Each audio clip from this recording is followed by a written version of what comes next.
fele yatu tatou mafutanga le foi tau fiafi apena foi ona au fata simai alo le ngā lurue le yaso ya malo foi le tau atai le tatou poto foi le whaua wina o tatou porkalame ya o le aunga tuspaia o le saili ngā whaarumanga i le upu o le li atalo foi le tatou puleanga o le tatou utunuu ia whampe foi paanga masani o tatou porkalame i so o se vaenga o le kelope alo le unsai ia tatou iei pe le tatou savalinga ma le whaulaunga o le nei soifuanga o le tatou mata upu e pei o na sa ngatamai ai le oi tatou le e soto e lua sifuru pei o na sa whailo atu i le lua vai astalu ai o le tatou le sona nei o le polo inga nai lunga tasi ma le lua o au le ali ilo watua awane faia awane i e faia ni atua ese i uruma awa e te ngaosi se fatusa e te atua iai ma e au na atu iai nga mua na lo inga lona lua awa le taufua le suafa o le ali lo watua le tatou oi le polo inga mua pea ona utau mawhai e wha amatala pea lava pea i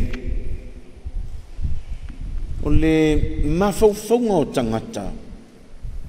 ma ngofo i tangata matoso mai le atua i le levo o mea na whaia tua le tala fo i leo te whamatala so oa i le isomu ma le elefani e mo i ese ia le tete leo manu na elua isomu ma le elefani e le tei ofi le ufuae o le isomu i le elefani ai tutusa anga ese au sais ai kukusa le anga la vea i lalo o le levo o mea na whaia levo o mea ola na whaia ai e le mawhai o nga kukusa le atua pe a kako ko soa mai le atua e fa levo fa kasi makako mea le tong fai fai loe o le atua kako o mea na faia i le atua so a kako kalangoa i le atua le kako ke kalangoa i le atua siri ese le kue e le mawhai ona o nga levo fatasi mantangata vapela i lau kusi o te kenese mua o a sfurfitu fai mua ngang kako oa i eisi kau au mai le ata le or kako mata upo le fifine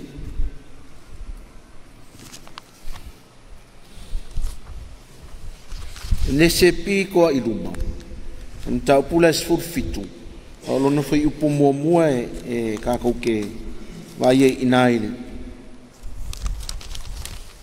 ama ua kako fulfula fatasi ia le iva se furu ma le iva o tausanga o Abraham na faali mai ai le alii ia Abraham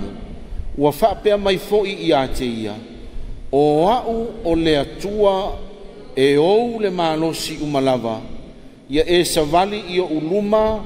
ma ia sao lauamio o le faalupenga ngai au mai inga e le atua ia Abraham o au o le atua e ou le malosi umalava o le faperitania I am the Almighty God ava pela e so'o ange nta upe tolu lima fai upo sfutas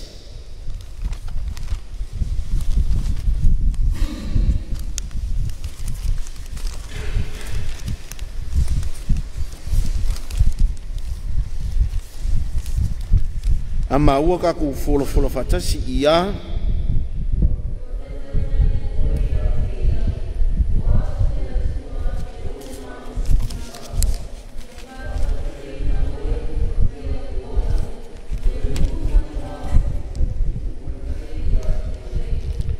whanaua fo'i e oe o tupu. Ki kilo i le pāti mua o le whai upo. Le almea ngai koe li piki mai e.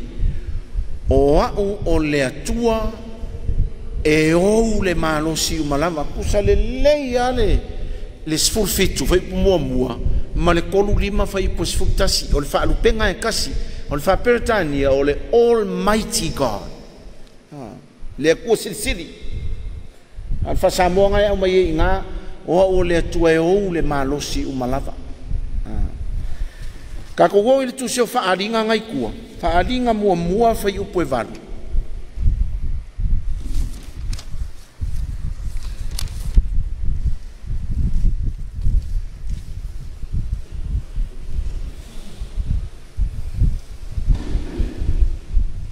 A maua ka ku fol fatasi ia o au le a lefa ma le omeka fe talai mai ai le alii le atua o loo soifua na soifua foi o le a fio mai e ona le malosi umalava tu se le whaaringa foi le ngai loa e Ioane i le moto patamo. A fe mai le whaaringa ngai loa Ioane e sisira ngai whai upo e fitu ngai runga. Whauta o loa fio mai o ia mao. E loa atu fo o ia e mata o tangata uma. A toa mai na tu ia o ia. E tau whaitangi tu i fo i tu ainga uma o le lalolangi ona o ia. E moni. Amene. O au o le alefa ma le omeka. O le alefa ma le omeka. O le matai tusi a mata le o le alfabeta fa elengi o le alefa o le mtaitusi muli o le omeka no ngawinga o le a ma le set a le fai mai o au o le amatanga ma le ngataanga pe aku i se siupu o au o le alefa ma le omeka amatanga ma le ngataanga mai lo la ia o au o le alii o lo fetalai mai ai le alii le atua o lo soifua na soifua foi o le afio mai e ona le malosi umalava koe foi ala ia i le mele o le Almighty God o le mele ka uma fai ia i le autustusio kuspa ia e whaailoa mai o le atua e ese le levo ia i le akua ma levo tangata mea nga faia wa va isingi e le ngangang foi le lea i lunga ele akupulanga e le levo ka ua us e le levo ka kouma le akua a le tele o taimi ua koso mai e le tangata le atua a mai ka uma fai inga ia levo whaakasima le tangata le ai ua vaa ising e o foi lai kusikusinga o tuspa ia o ne foi ngā le fai e le kele o tustala i le maufa e pelu whakai ka inga o le kosonga mai ngā o le atua ua e eva ngai e i le tala mua o le fofoanga o ngā malolo ai lea o le atua i le asufitu ea wa me o malolo ai le kua a ngofo la tangata a ngofo mai mafau ia ua koso mai le tangata le kua peise ka ngaka fo i lele eva e vai ai le ai e le ai so nga kaimi ngei anga ngafi male makai au o le anga o le kua ia is beyond time fa penga fo i me nga faia e le ai fo i la se eva o le kua langa ia o le kua e o ngal malosi umalava e le se kaimi fa pe alu fa pe o malonga malosi ia nga vakule ku yo covid ke ka ku ye pui ia le ai kui ka ko pui ka ko a o le kua le ai e le ai se isi so o kusila o kenese nga e fa ingo o le atua e o le malosi malava Almighty God ai le kusio fa adinga e au mai e fa adinga le atalea o le amakanga o mea uma o le akua o le iunga o mea uma o le akua le anga ia o le akua e o le malosi umalava fo ale a kako o le fa katoliko mai sisina le lunga ka upunga welunga ile fa katoliko o le upo e ave i le meole o le ifonga ma le tapo inga e ave le tangata i le atua o le lateria e langu moanga mailu lateria o faano alonga e ave i le aupa ia i sangato ma sangata o le kiulia a o faano alonga e ave i le tinapa ia o Maria o le hypercuria e vai le ia e ese le lateria ese le tiulia ese le hypercuria ese mea o so le kele la kai e ngofo le kangaka ma fesuia i mea ai ile kale se katoliko le ai ese me foi langa e kele ile o foi le Yesu don't call anybody your father because you have one father mai ongi e ka ua se kasi o lo kama lenga ya e kasi lo o tau tama lai le langi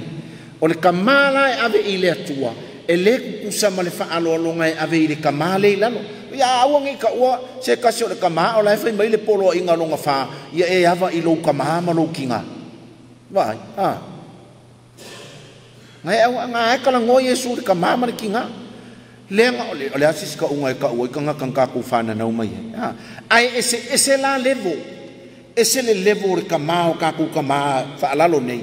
ese le level le tala noa Yesu i le kama o i le langi la teoria e kalangoa Yesu i le whaalolonga e ave ia po le i fonga le tangata e ave i le atua lea a o le kiulia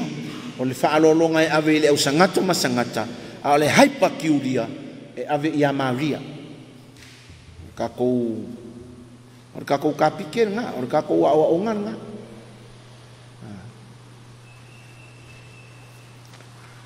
so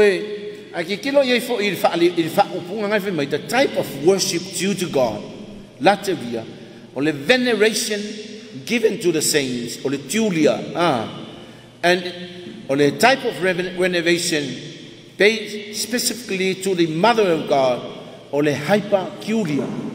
longa winga ese uma kako kele avea le latevia anga ia Maria le ai ko lo melmele ese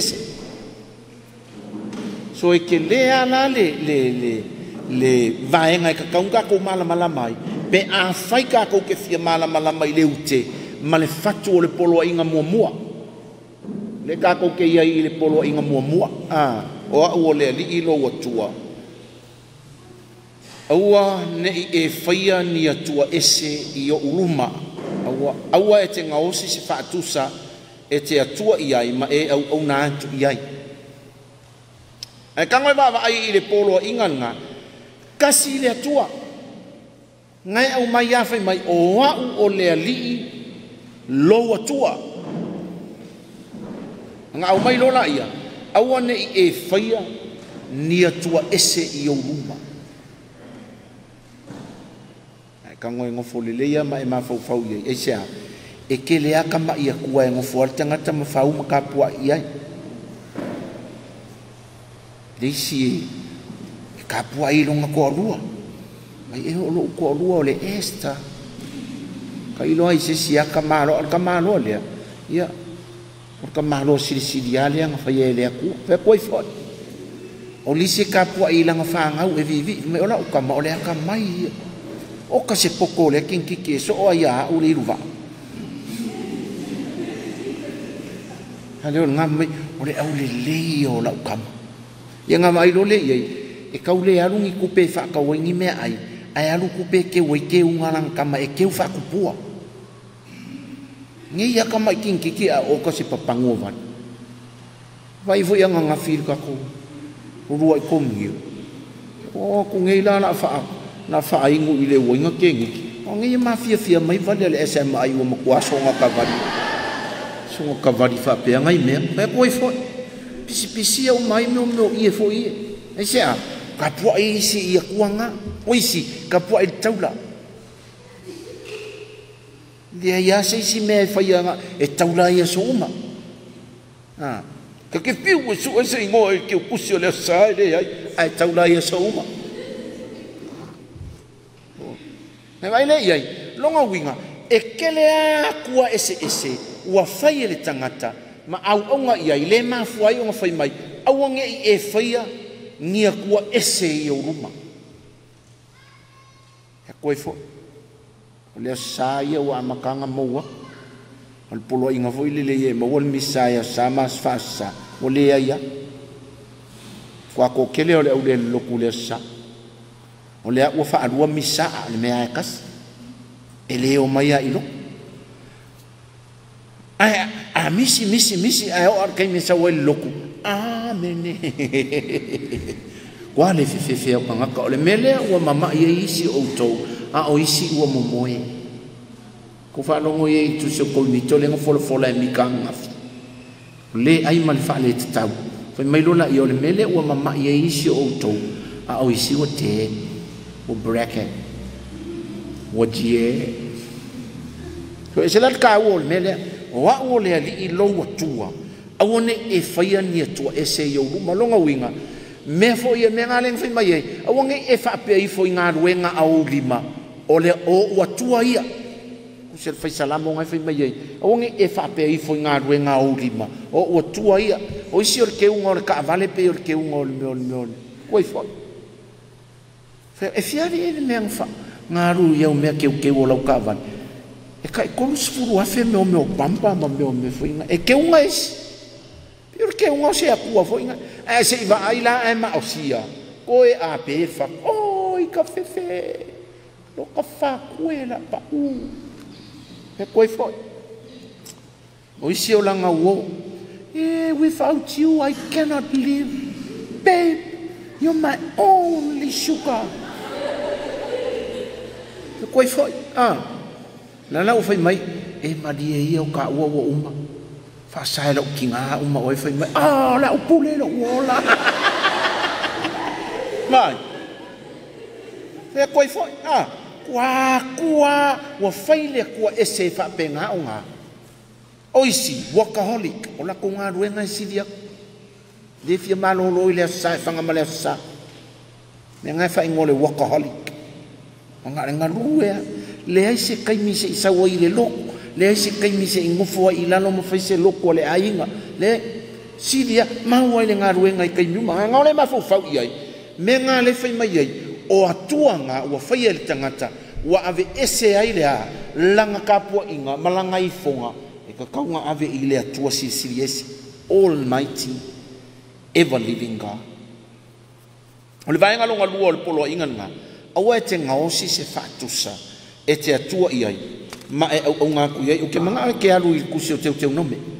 ngai runga teu nome fa foi o posfulu lima ma se forma leongo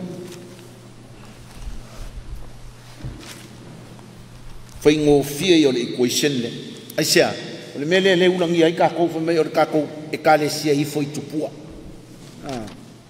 mai ku ka le sia ngai foi kupua i foi a maria i au mang fa mani no ku vai nga mo e oi e wa vela ke ngome sei como que o yoange ma ese le lo que ngome se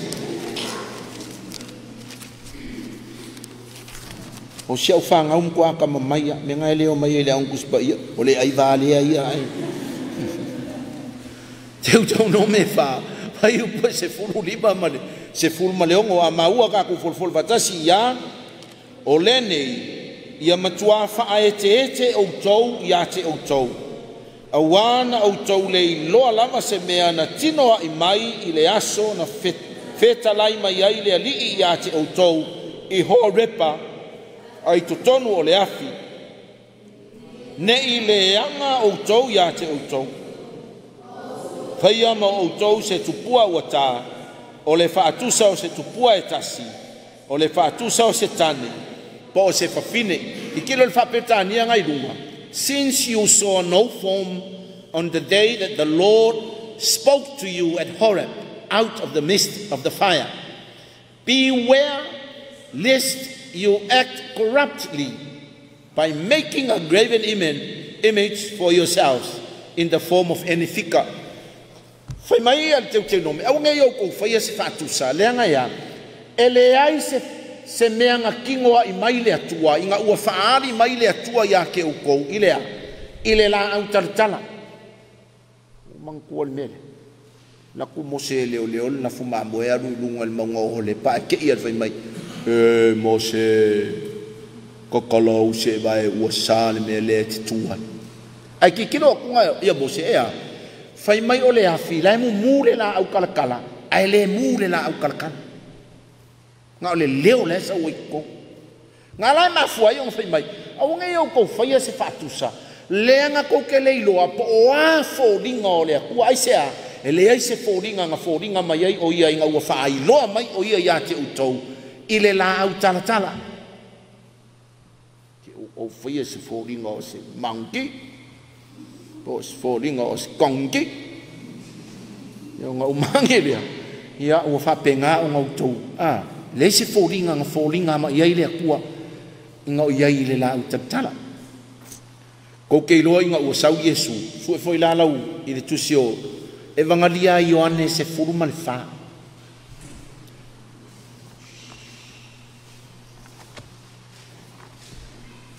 Mangkua le fai mai, e le ai se fōringa ngā fōringa mai ai lea kua ia te utou i le la au taratala, e le Evangelia Ioane se furu ma le wha, si isa o alau fai kau, i le fai upo e valu, aruanga ilana.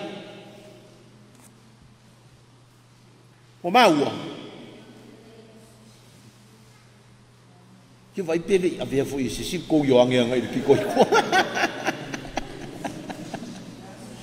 Ioanes fulu malefa o le fai upo valu ma ua ka ko folfola fatasi ia ua fai mai Filipo ia te ia leali ia e fa ailo mai le tama ia te i matou o na ngata ai lea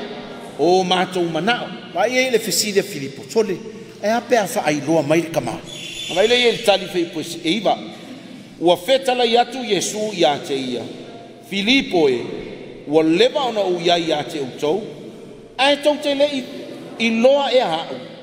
o le ua vaai mai ia te au ua vaai o ia i le tama whalongo fu ila i le kalanga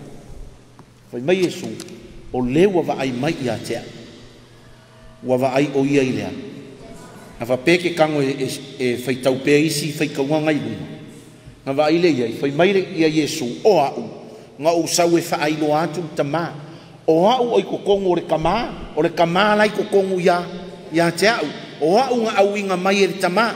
ai manga ia fai upule e ta upule e spuma le faole mga lia Ioane fai mai ai o le wa va ai mai ia ke au wa va ai oi e tama le akua sa le engi fōringa i le whianga inga kuai le sa fai mai nga fai loa mai a au tau le la au talatala le wa fai o nga fōringa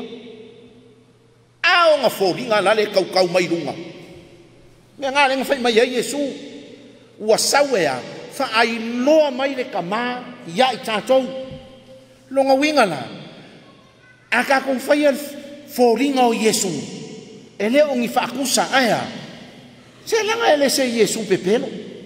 ele se Yesu foi lele se kala fafangongo po se kala fatu le ai o le Yesu mo inga a vea matangata i mea uma vanga nalea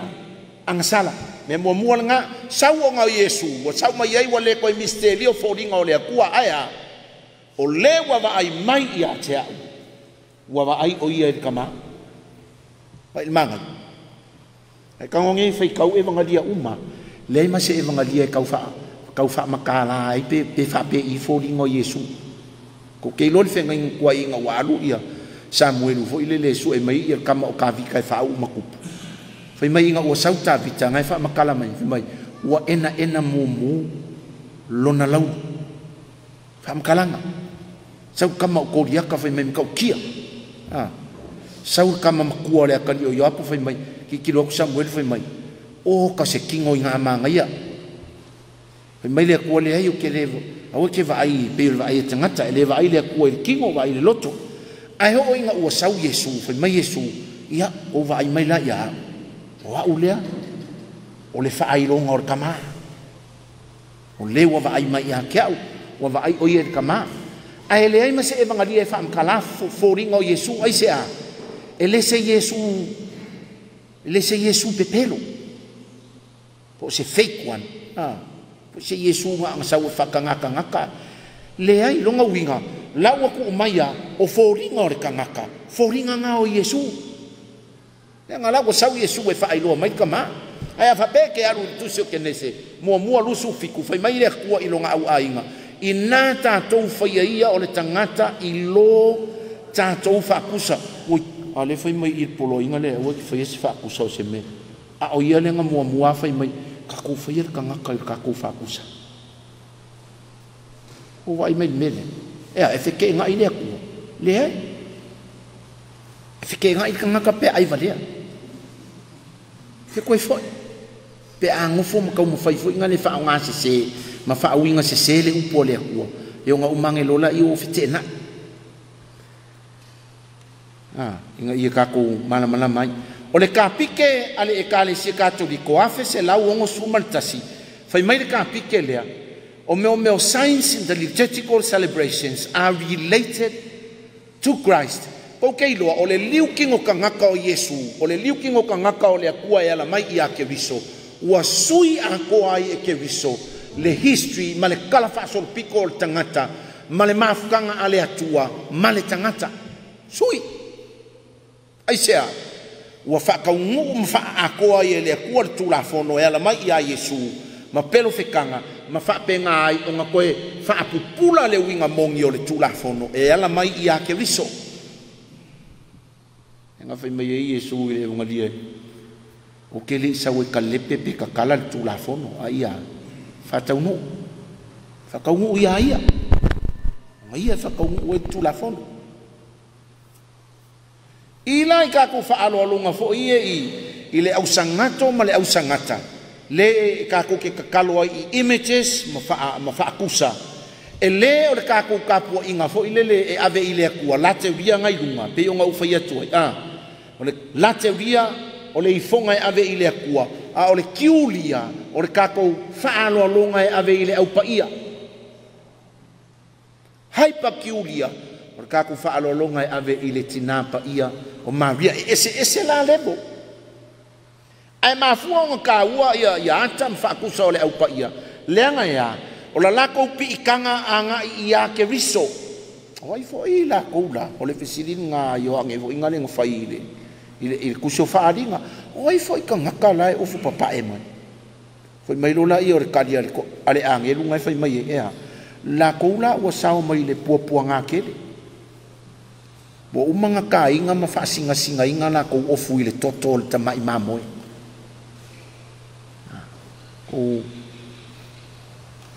so a kako kakalo la i le au paia o lai kako ke kakalo leanga ia o latou nga mua mori mau i a Yesu ma foa i lo lako ola mai i a mo Yesu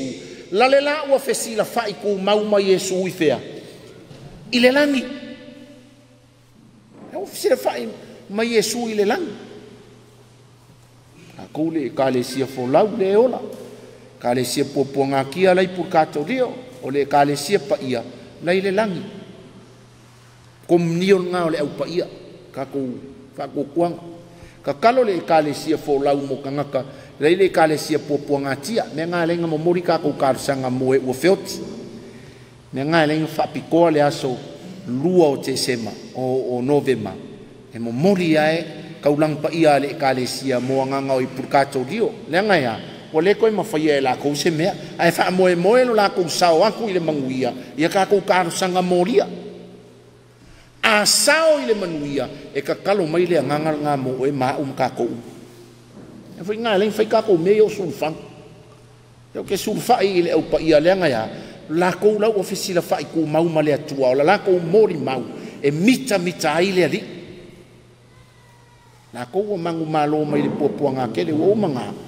kama whaasinga la kou ofu i toto i tamai mamo au ngalele ie ma le wha maoni ea ulu fale mai i le fia o lo wali papela ka ko ke mata i le vaenga nga whai ngofia i leon ka ko maua whai mai they make manifest the cloud of witnesses who continues to participate in the salvation of the world and to whom we are united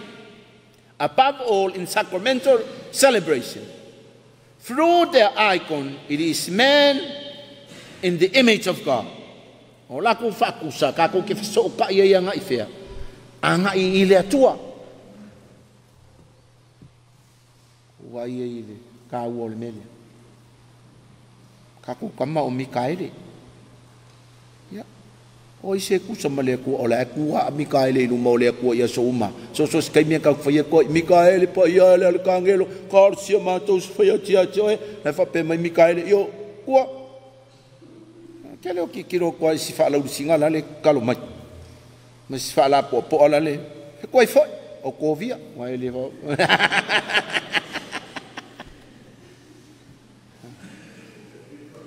Ia, sei o mainga.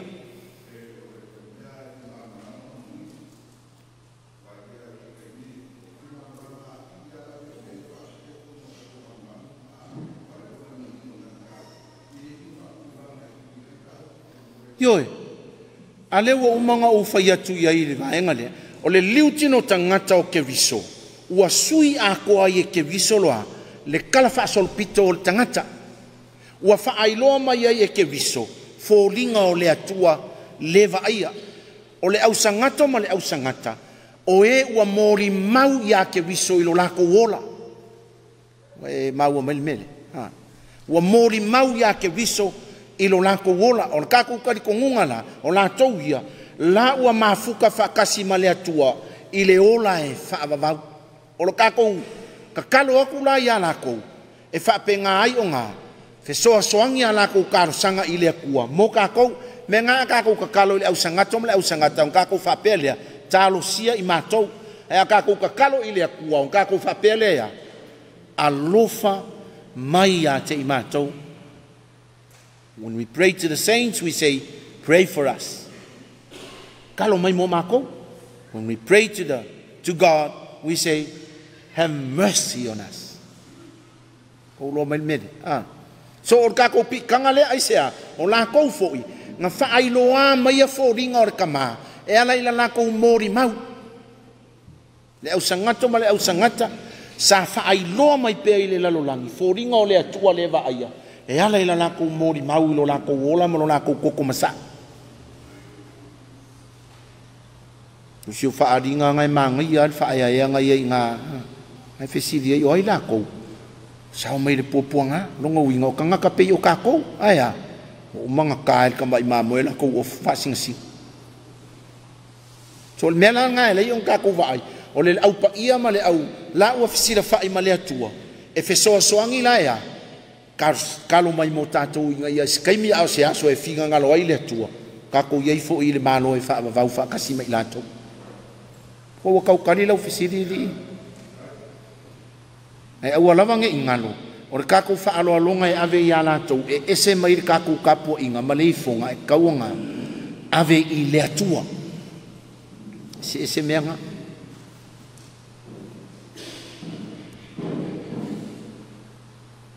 ngala vai lo le yai longa winga la i fenga inga kuai nga fa sanga fai se fa ku sa le atua ai sia ele i lo e ka ko po le a fo ringa o le kuang fai lo ai i le fenga inga fo ya la le ko i lo wa liu tino tangata le upu sa ma fo o ia mai tato mata i lo na mamalu o le mamalu la vale o le alo e to tasi o le atua o tumu o ia i le alofa male fa maon wa unei le ala upu moni mo le ola le alu atu lava se tasi tama pe ale wi mai ia tia ai I fai upu iva o le ngalia Ioanes fufa fai mai ai o le ua ai mai ia tia ua ai o ia I le tama de ko nga kia fo ringa o le ku sa wa Yesu fa ali mai fai mai ale ai vai lo le ia I le kalanga mai nga fo ringa o le atua e Yesu o a in kau I lunga o le la o a fa ai roa mai a fo ringa o tama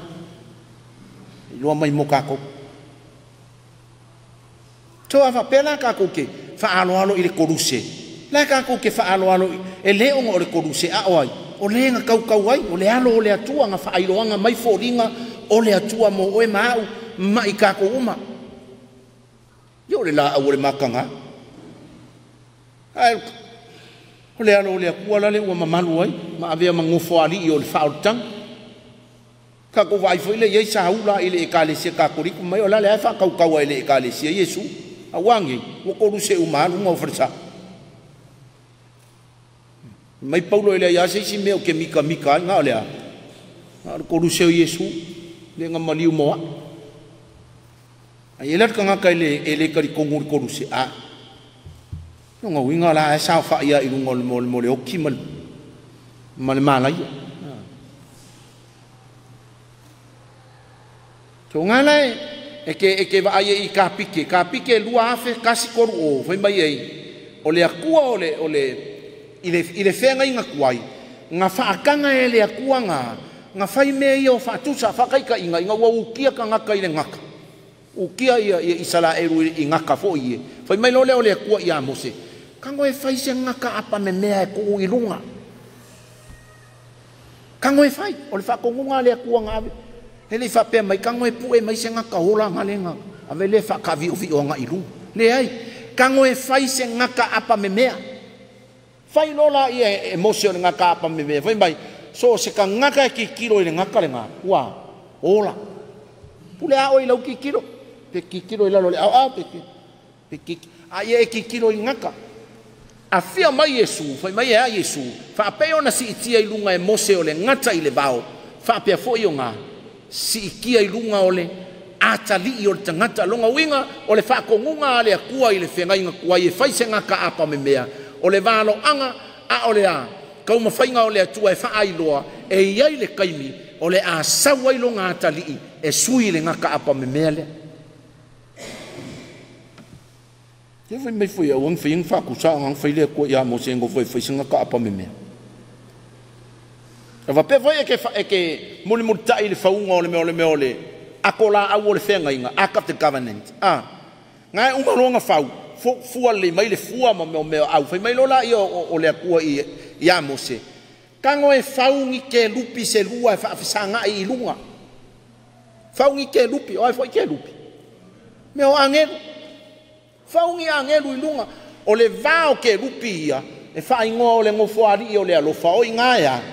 Feta lai mai ai le akua ia Mose i kaimi uma e fisira whai ai Mose i kukongu o le tapenga, o le whalefta whai o le whengainga. Ke rupe ko, vai lai lunga le atola au. Whafsanga i ke rupe e lua. Ea, o ala ia mea. Pe koe whai.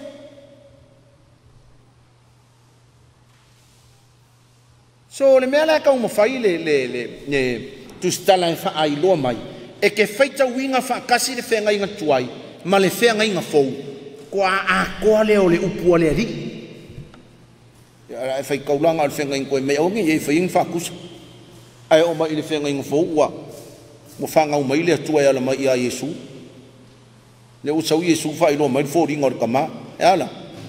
Ngā pe lalo whōringa o Yesu a ua le whai loa. O ia le loa, ua whangau mai Yesu.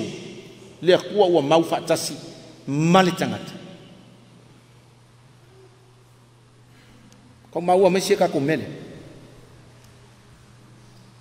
Ngā?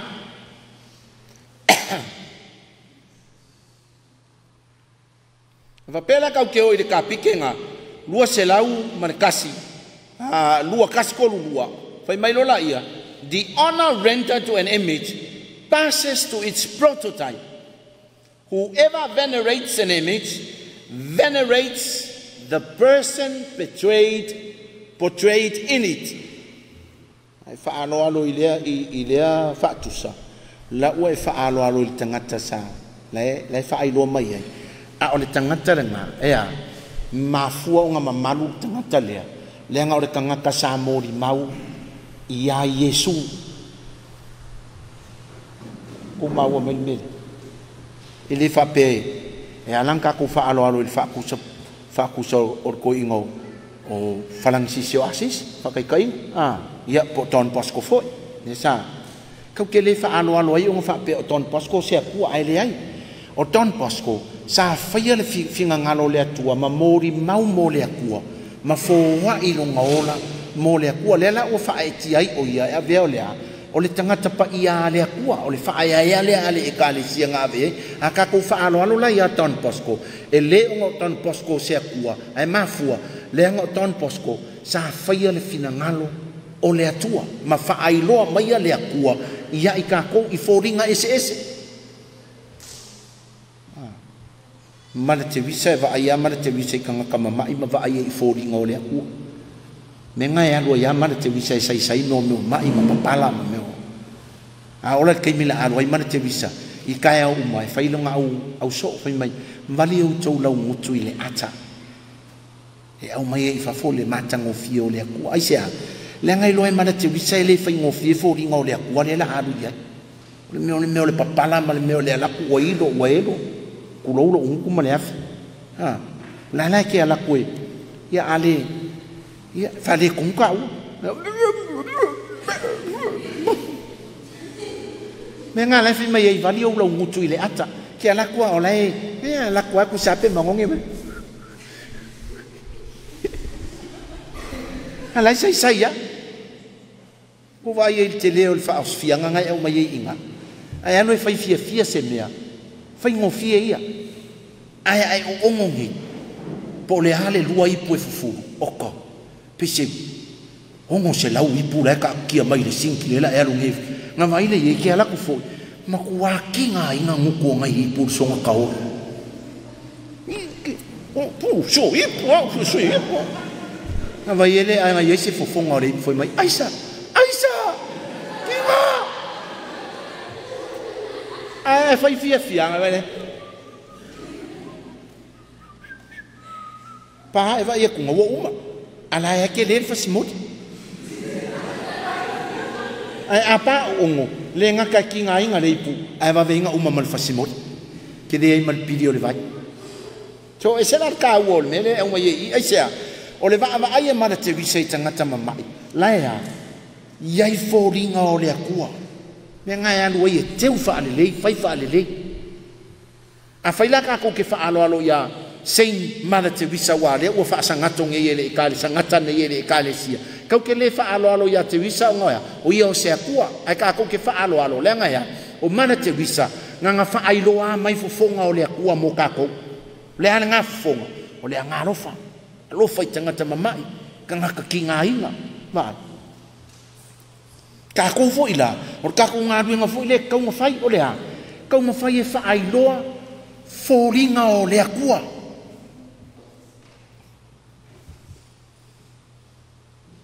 kai mie ka ko le fa ilo fo lingo le ku fa nga fa ilo fo lingo ki apo ko fo e o ku ka ku fo lingo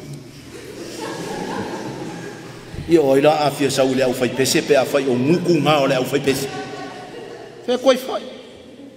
o le ka fio mai le au kalvo o nguku le au kalvo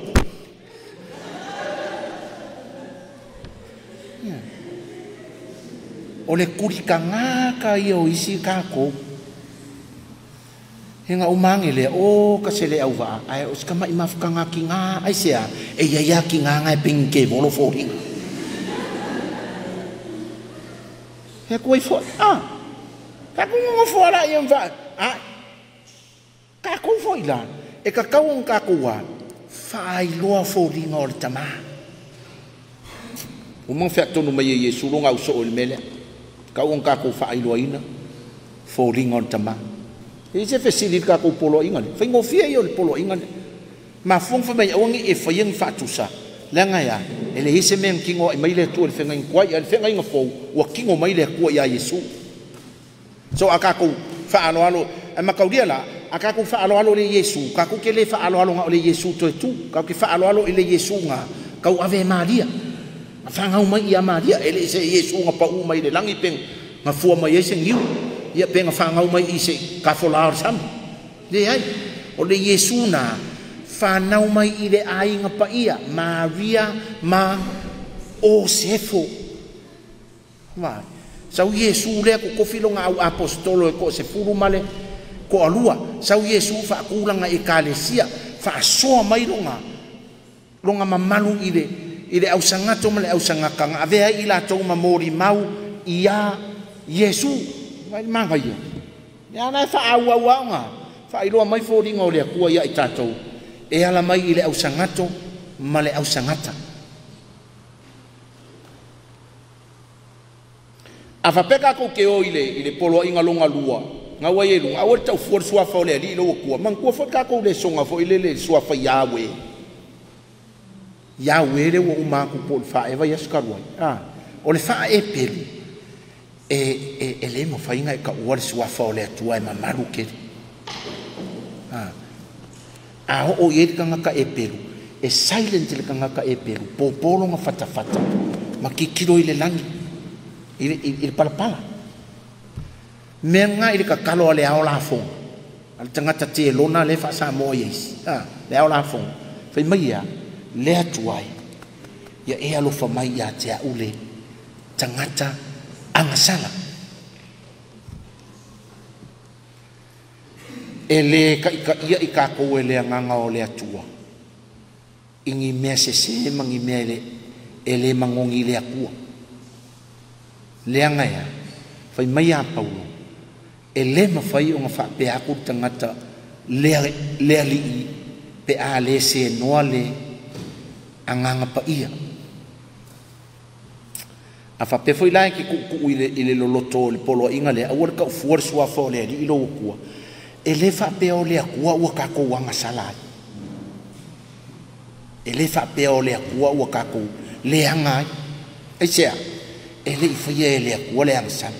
ele i fa ye fo ye le akua se le anga nga ole le ya ka ngoi fa ka ku si o kenes si le sida ku le akua wa le ai umanga fa ka nga ka fa mai ua matua le vai kako wala wa kako wanga salain kako a ole kele o kaimi o lai fe ko fo ya alo ile fa le fa masimo ko mai il kuspa ia le nga me mong ia la ka kalai e on foi lo le ko kom a o mori mau isi o ka se le fe o le o manginga ka ko a o le to force wa fo le ali ilo mau fo i ka mai ngai a vea le se furuka la le se kongola kau koa ile akua o kele ia vea o lau kau koa le sila mai ale akua kele kango i se mea a le nga kango ai o fo i ka nga kamaku kua le koi fo ia se ialu la e ngau il ka mua le si a hinga a ai mua la le ngu ai mai le ai o la wa ka mu le ale ngoko song i foi la yen mangongi a ua nunga winga awa ka ko ke ka ufuar sua fa o le ali i mea sese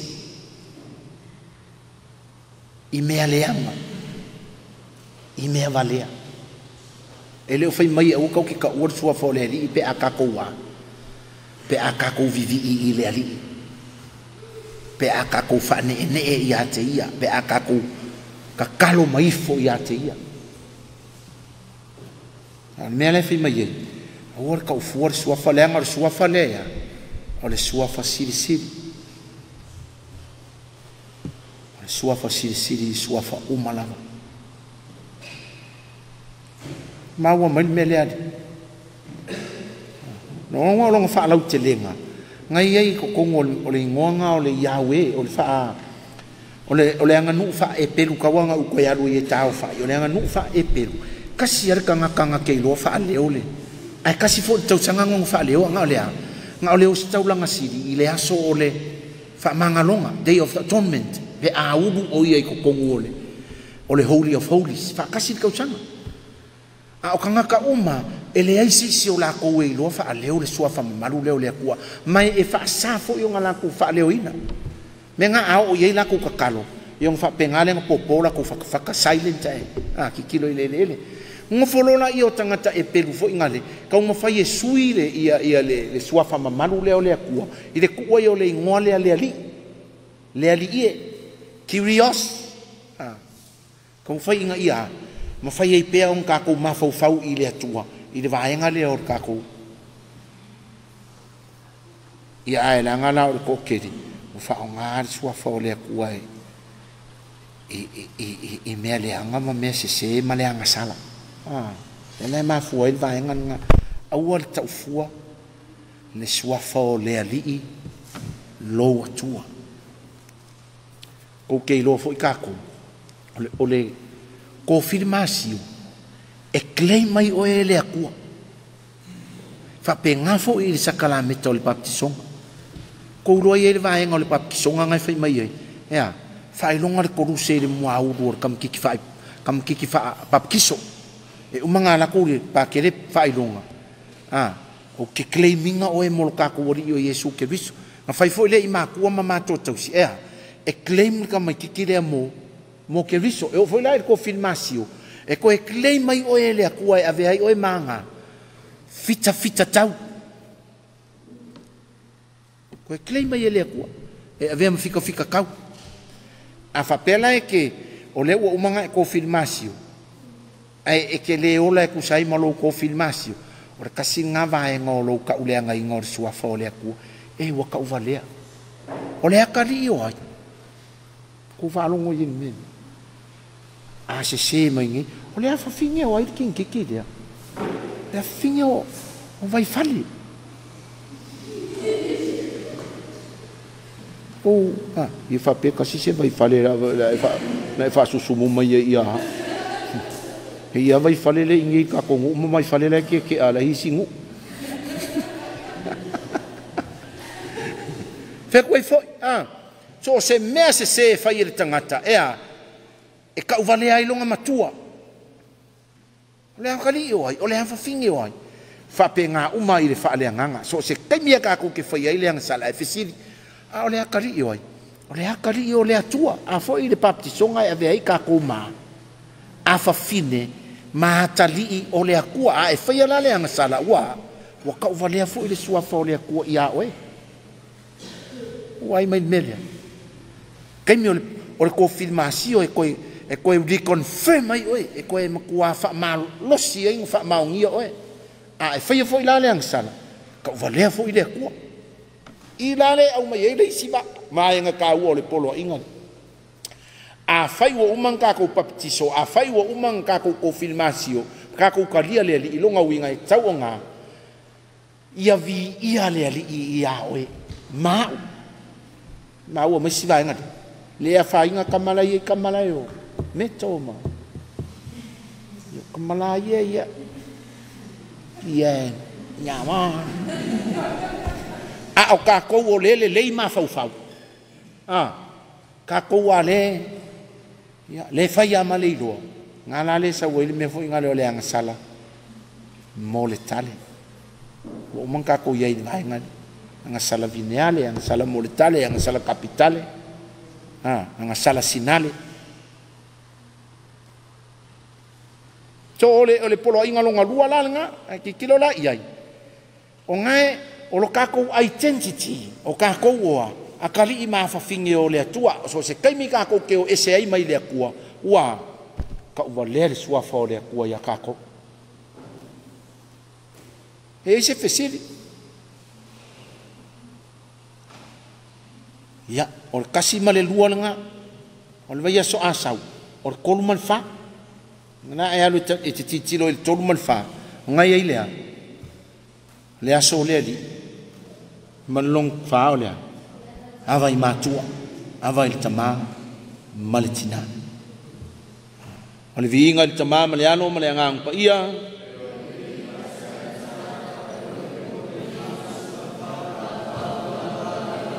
he risoe mātou te ifom whafta iatu ia te oe.